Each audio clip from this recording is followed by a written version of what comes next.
So far, our elementary schools have successfully had their first Wednesday of in-person learning happen today.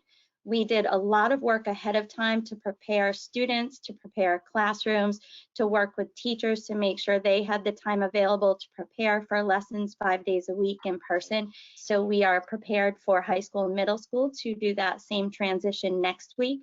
That will give us a full in-person week with all students from kindergarten all the way through grade 12 before April vacation, and that was our goal, so that all students are back. Obviously, if a student's family chose to stay all remote, they have that option to remain in the remote setting. So we've had a really good week this week. We've gotten a lot of positive feedback. I appreciated what Shruti and Brody and Joseph said about that piece of following the protocols and making sure we're successfully doing each step incrementally as we go along has made that transition to in-person learning successful. So big shout out to the teachers, the staff members, and the students, because we're all working really hard together to make sure that that is successful to have the students back. And I know the students are excited to be back as well.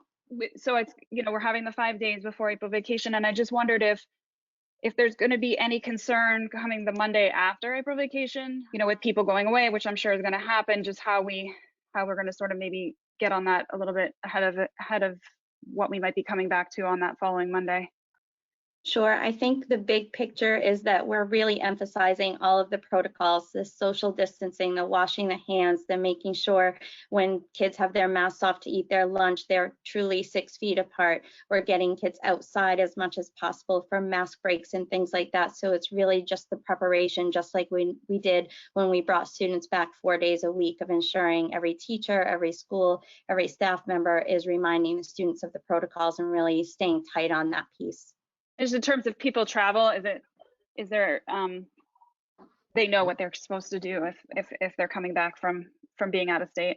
Yeah, and I can let Missy talk a little bit about that, but we do send out frequent reminders, so that will definitely be a good time to do that as well. Hi, it's Missy Badger, the school district nurse leader.